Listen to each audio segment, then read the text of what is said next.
abakuru ku mu kigombe cy'urukuru emizano ya primary mu Uganda hamwe n'ekitongore cy'ebyogwegese n'emizano basima mbarara sitemu ko kugihamya kwetebekana emizano ya Uganda yona. Abakuru abo babebembirwa umuhwezi wa commissioner w'emizano Sam Adongo, mukuru w'ekigombe cy'urukuru emizano ya primary mu Uganda Pauline Musigire hamwe na mukuru w'emizano abwambarara site Cleopas Musinguzi barambure emizano ro muri mbarara site hamwe no bararo bw'abeje hari Uganda Matters mbarara municipal hamwe na mbarara junior kandi basima kandi aba babanzo mu office ya Meya Robert Kachebezi wabasima kutora mbarara site kutebekana emizano eje Ruwero mwebari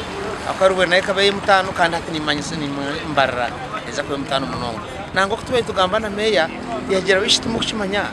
kuguno mwanya gwa president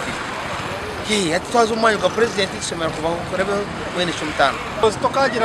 tokagira city okabura kugira sports city ne moving na sports kandi to expecting ngo abantu bona barije mbaza kuhereza business abantu bitabariyo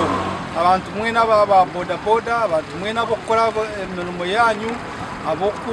abemidara abokutunda ebitoke buri kimwe cyone cyo kutundwa muri mbara cyona ntiza gukora hot nitwara mu kishogo kusima government kandi ministry ya education and sports kutuchuzinga ngo tu hosting board games azikutandaka ebirmukaga kwa mwenda